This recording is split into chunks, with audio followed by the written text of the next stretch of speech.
বাংলা সিনেমার হিরোর নাম মনে আসলেই চোখের সামনে ভেসে ওঠে মাত্র তিনটে নাম। একটি হচ্ছে বাংলাদেশের দ্য মেগাস্টার শাকিব খান, অন্যজন দেব এবং জিৎ।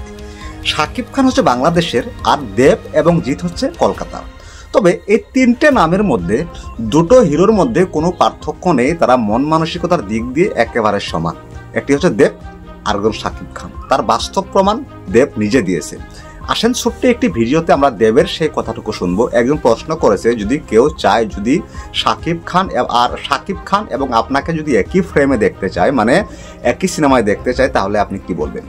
তখন দেব কি বলেছিল, আসেন আজকের এই ছোট্ট ভিডিওতে দেখে নেই। চলেন দেখে নেওয়া যাক।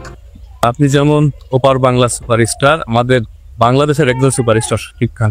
আচ্ছা, আমরা আপনাদের দুইজনকে দেখার অনেক প্রয়াস করে দুই দেশের দর্শকরাই। আপনি বিষয়টা কিভাবে দেখেন এবং আপনাদেরকে দেখা একটা গল্প লিখতে হবে, যদি ভালো গল্প হয়েছে, শাকিবের যদি প্রণয় কেন সেই গল্প, তার চরিত্রটা তাকে ভালো লাগছে, এবার যদি আমার চরিত্রটা যদি আমার ভালো লাগে তো ওয়াই নট। সো আপনারা দেখে দিলেন দেব কি বললো। তবে শাকিব খানের ব্যাপারে কিন্তু জিৎকেও প্রশ্ন করা হয়েছিল যখন তুফান রিলিজ দেবে কলকাতায়, তখন কিন্তু জিৎকেও প্রশ্ন করা হয়েছিল। তখন জিৎ কি বলেছিল জানেন কি আপনারা? জিৎ বলেছিল যে দরজা খোলা আছে, যে কেউ আসতে পারে। তাহলে তার মধ্যে কতটুকু অহংকার কাজ করে। তবে জিৎ, দেব এবং শাকিব খান এই তিনটে হিরো যদি একসাথে মিলে যদি বাংলা সিনেমার বিষয়ে ভাবে, তাহলে কিন্তু বাংলা ইন্ডাস্ট্রি একদিন একেবারে সবার উপরে চলে যাবে। যেমন দেখেন, বর্তমানে সাউথের ছবি কিন্তু সুপার ডুপার একেবারে ব্লকবাস্টার হয়ে যাচ্ছে। এর কারণ হচ্ছে তারা সব সময় একে অপরকে পছন্দ করে আর একে অপরের সাথে থাকে। এর জন্য স্পাই ইউনিভার্স রয়েছে বলিউডে।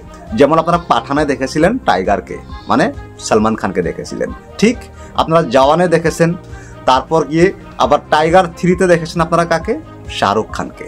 তো এই সকল বস্তু কিন্তু একটা মিলের মধ্যে, মানে একে অপরকে সাপোর্ট করার মাধ্যমে কিন্তু ইন্ডাস্ট্রি উপরে ওঠে আর ছবিগুলো কিন্তু দর্শক জনপ্রিয়তা বেড়ে যায়। তবে শাকিব খানের ব্যাপারে আমি মনে করি যে শাকিব খানের ছবিতে যদি দেবের কোনো ক্যামিও থাকে বা দেবের ছবিতে শাকিব খানের কোনো ক্যামিও থাকে, তাহলে বস্তুটা কেমন হবে দেখতে মনে করেন? কারণ একই সময়ের ছবি, মানে একই সময়ের হিরো। যেমন আপনারা দেখতে পেরেছেন যে বলিউডে যেভাবে ক্যামিও করে, ঠিক কলকাতায় কিংবা বাংলাদেশের ছবিতে যদি ক্যামিও থাকে, অনেক হিরো রয়েছে বাংলাদেশে যারা কিন্তু একসময় চুটিয়ে সিনেমা করেছিল, কিন্তু তারা কিন্তু আজকে একেবারে ঘরে বসে গেছে। আমি মনে করি শাকিব খানের সাথে এই হিরোরাও কিন্তু যুক্ত হওয়ার সময় এসে গেছে। ওরা ইচ্ছে করলে শাকিব খানের বিভিন্ন ছবিতে কিন্তু ক্যামিও করতে পারে, তারপর তারা নিজেদের একটা ছবিকে হিট করতে পারে, সেখানে শাকিব খানের ক্যামিও থাকবে। যদি এমনটা হয়, যেমন আপনারা ভেবে দেখেন, যদি দেবের কোনো সিনেমায় যদি শাকিবের ক্যামিও থাকতো, যেমন ধরো খাদান রিলিজ হয়েছে, সেখানে যদি 5 মিনিটের একটা ক্যামিও থাকতো শাকিব খানের, তাহলে এই ছবিটা কেমন হতো? তাহলে এই ছবিটা দুটো দেশেই কিন্তু একেবারে সুপার ডুপার, মানে ব্লকবাস্টার হয়ে যেত। ঠিক শাকিব খানের কোনো ছবিতে যদি দেবের ক্যামিও থাকতো, তাহলে এই দেবের যে সকল অন্ধভক্ত ফ্যান রয়েছে, মানে সমস্ত সব হিরোরই কিছু অন্ধভক্ত ফ্যান রয়েছে, যেমন শাহরুখ খানের রয়েছে, সালমান খানের রয়েছে, ঋতিক রোশনের রয়েছে, শাকিব খানের রয়েছে, দেবের রয়েছে, জিতের রয়েছে, এ সকল সমস্ত হিরোরই কিন্তু ব্যক্তিগত পার্সোনাল কিছু ফ্যান থাকে। আর এই ফ্যান ফলোয়াররা করে কি, ওই হিরো যা করবে, মানে যে কোনো ছবিতে অভিনয় করুক, সেই ছবিটা যদি একেবারে ফ্লপও হয়, তারপরও তাদের কাছে সেই ছবিটা ভালো, এমন কিছু ফ্যান থাকে। তাহলে এদের কাছেও কিন্তু ছবিটা গ্রহণযোগ্য হতো। এরাও কিন্তু ওই 5 মিনিট তার হিরো থাকার জন্য, 5 মিনিটের জন্য হলে গিয়ে সিনেমাটা দেখতো।